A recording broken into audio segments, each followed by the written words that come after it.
ಎಲ್ಲರಿಗೂ ನಮಸ್ಕಾರ ಸ್ನೇಹಿತರೆ, ನಾನು ನಿಮ್ಮ ಶ್ರೀದೇವಿ ಪಾಟೀಲ್. ಇವತ್ತು ಹುಣ್ಣಿಮೆ ಆಗಿರೋದ್ರಿಂದ ರೊಟ್ಟಿ ಮಾಡಲ್ಲ.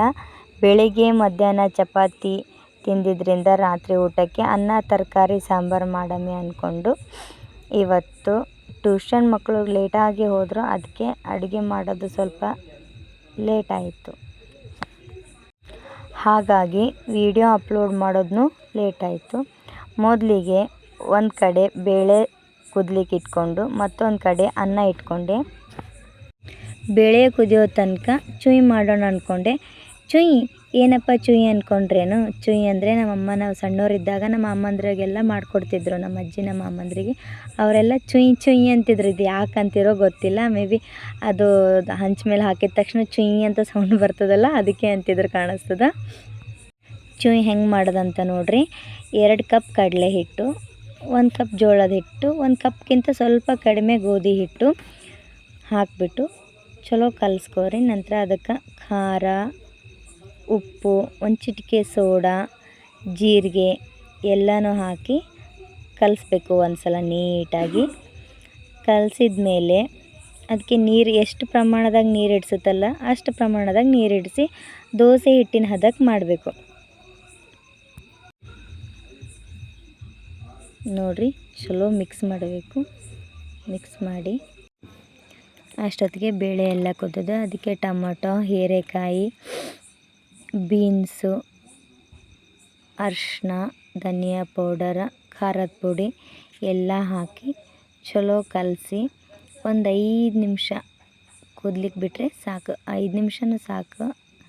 ನೀಟಾಗಿ ಕಲಿಸ್ಬೇಕದು. ಮತ್ತೊಂದು ಸಲ 5 ನಿಮಿಷ ಕುದಿಯೋಕೆ ಬಿಟ್ಟು ಈ ಕಡೆ ಒಗ್ಗರಣೆಗೆ ಇಟ್ಕೊಳ್ಳೋము. ಒಗ್ಗರಣೆಗೆ ಎಣ್ಣೆ ಹಾಕಿ ಜೀರಿಗೆ, ಸಾಸಿವೆ ಎಲ್ಲ ಹಾಕಿ ಈರುಳ್ಳಿ, ಕರಿಬೇವು ಹಾಕಿ ಪಟ್ಟಂತ ಮುಚ್ಚಬೇಕ್ರಿ. ಮುಚ್ಚಿದ ತಕ್ಷಣ ಒಂಥರ ಏನೋ ಸ್ಮೆಲ್ ಬರ್ತದೆ. ಹೊರಗಡೆಯಿಂದ ಬರಬೇಕಾದ್ರೆ ಎಲ್ಲರೂ ಏನು ಮಾಡ್ಲತ್ತೀರಿ ಅನ್ಬೇಕು, ಆ ಥರ ಸ್ಮೆಲ್ ಬರ್ತದೆ. ಅದು ಆ ಘಮಕ್ಕೆ ಒಂಥರ ಏನು ಮಾಡ್ಲತ್ತಾರಪ್ಪ ಇವ್ರ ಮನೆಯೊಳಗೆ ಊಟ ಮಾಡ್ಬೇಕು ಅನ್ನಿಸ್ತು. ಇನ್ ಕೇಸ್ ಯಾರು ಬಂದರೆ ಕೆಲವೊಂದು ಸಲ ಭಾಳ ಜನ ನಮ್ಮ ಮನೆಯೊಳಗೆ ಬರಬೇಕಾದ್ರೆ ಅಕ್ಕ ಏನು ಮಾಡ್ಲತ್ತಿರಿ, ಎಷ್ಟು ಚಲೋ ವಾಸ ಹೊಂಟದ ಅಂತ ಹೇಳ್ತಾರೆ. ಈಗ ಅದಕ್ಕೊಂದು ಸ್ವಲ್ಪ ಇಂಗು ಮತ್ತು MTR ಸಾಂಬಾರು ಪೌಡ್ರ್ ಹಾಕಿ ಒಂದು ಸಲ ಕಲಸಿ ಅದು ಬೇಳೆ ಎಲ್ಲ ಕುದ್ದಿರ್ತದೆ. ಒಂದು 5 ನಿಮಿಷ ಆಗ್ಯದ. ಈಗ ಅದನ್ನೇ ತೆಗೆದು ಇದಕ್ಕೆ ಮತ್ತೆ ಹಾಕಿಬಿಡ್ಬೇಕೆಲ್ಲನೂ. ನೋಡಿರಿ, ಹಾಕಿದ ತಕ್ಷಣ ಮತ್ತೆ ಪಟ್ಟಂತ ಮುಚ್ಚಿಬಿಡಬೇಕು. ಆದರೆ ಅದೊಂಥರ ಟೇಸ್ಟ್ ಘಮ್ ಅಂತ ಸ್ಮೆಲ್ ಬರ್ತದೆ.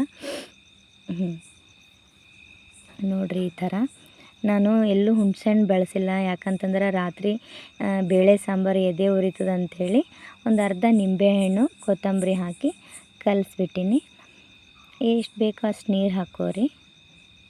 ಈಗ ನೋಡಿರಿ, ರುಚಿಕರವಾದ ತರಕಾರಿ ಬೇಳೆ ಸಾಂಬಾರು ರೆಡಿ. ಈ ಕಡೆ ಒಂದು ಹಂಚು ಕೈಲೇಕಿಟ್ಟು ಇಟ್ಟು ಅದಕ್ಕೆ ಸ್ವಲ್ಪ ಎಣ್ಣೆ ಹಾಕಿ ಚುಯಿ ಹಿಟ್ಟು ಕಲಸಿಟ್ಕೊಂಡಿದ್ದೀವಲ್ಲ ಅದು ಹಾಕ್ಕೊಂಡು ಒಂದು 5 ನಿಮಿಷ ಬಿಟ್ಬೇಕು. ಅದಕ್ಕೆ ಲಿಡ್ ಕ್ಲೋಸ್ ಮಾಡಿ ಬಿಟ್ಟರೆ ಆಯಿತು.